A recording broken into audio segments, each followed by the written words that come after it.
Hi అండి, welcome to Lakshmi's food and blogs.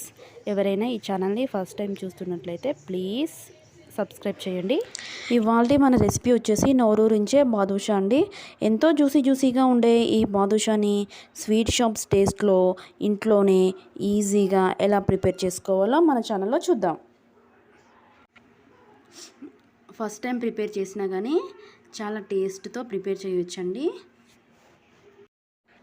ఈ బాదుషా కోసం ముందుగా ఒక కప్పు మైదా పిండిని బౌల్లోకి వేసుకోవాలి. ఇందులోకి హాఫ్ స్పూన్ వరకు బేకింగ్ పౌడర్ని యాడ్ చేసుకోవాలి. కొంచెం సాల్ట్ కూడా యాడ్ చేసుకోవాలండి.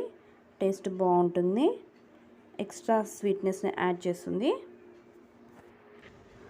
ఇప్పుడు ఒక కప్పు మైదా పిండికి పావు కప్పు వరకు డాల్డాని తీసుకోవాలి. ఇప్పుడు ఈ మొత్తము కలిసే విధంగా మొత్తము పిండి అంతా బ్రెడ్ పౌడర్ లాగా అయ్యే విధంగా మనము కలుపుకోవాలి. దీని యొక్క బైండింగ్ కన్సిస్టెన్సీ అనేది ఈ క్లిప్లో చూపించే విధంగా ఉండాలండి. ఇలా ఉంటేనే మనకు బాదుషాలు పర్ఫెక్ట్గా వస్తాయి. కొంచెం వాటర్ యాడ్ చేసుకుంటూ సాఫ్ట్ ముద్దలాగా ప్రిపేర్ చేసుకోవాలి. బేకింగ్ పౌడర్ అండ్ డాల్డా కరెక్ట్గా వేస్తేనే బాదుషాలు గుల్లగా వస్తాయి, లేదంటే గట్టి పడిపోతాయి. ఇలా ముద్దలా చేసుకున్న దాన్ని 15 మినిట్స్ పక్కన ఉంచుకోవాలండి.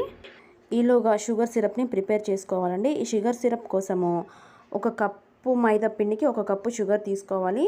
షుగర్ కరిగేంత మాత్రమే వాటర్ని యాడ్ చేయాలండి. షుగర్ కరిగిన తర్వాత హాఫ్ స్పూన్ వరకు యాలకుల పౌడర్ని యాడ్ చేయాలి. కొంచెం నిమ్మరసాన్ని కూడా యాడ్ చేయాలండి, ఎందుకంటే చల్లారిన తర్వాత ఈ షుగర్ సిరప్ క్రిస్టలైజ్ అవ్వకుండా ఉంటుంది. ఇప్పుడు బాదుషాలని ప్రిపేర్ చేసుకుందామండి.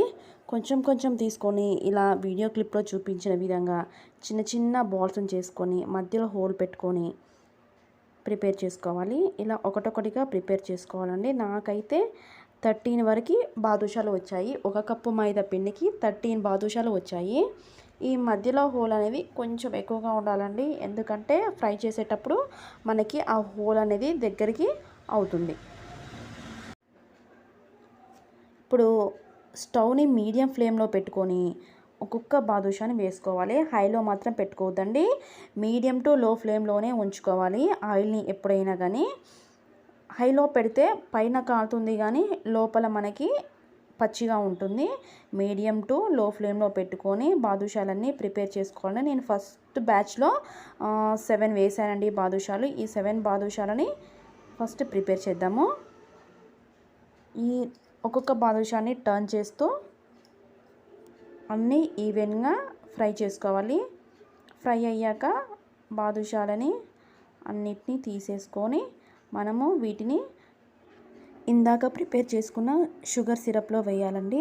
ఈ షుగర్ సిరప్ అనేది కొంచెం గోరువెచ్చగా ఉండాలి. ఇప్పుడు మళ్ళీ నెక్స్ట్ బ్యాచ్ కింద ఒక 6 బాదుషాలు మిగిలిపోయాయి కదండి, అవి వేసేస్తున్నాను. ఈలోగా ఇవి 5 to 20 సెకండ్స్ తర్వాత దాన్ని ప్లేట్లోకి తీసుకోవాలండి. చూడండి బాదుషా ఎంత జ్యూసీగా ఉందో. చూస్తుంటేనే నోరు ఊరుతుంది కదండి. మీ ఇంట్లో కూడా ఇలా ప్రిపేర్ చేసుకోవాలని ఉంది కదా. ఇంకంటే ఆలస్యం, మీ ఇంట్లో కూడా ఖచ్చితంగా ప్రిపేర్ చేయండి. ఈ వీడియో మీకు నచ్చినట్లయితే please like, share and subscribe my channel.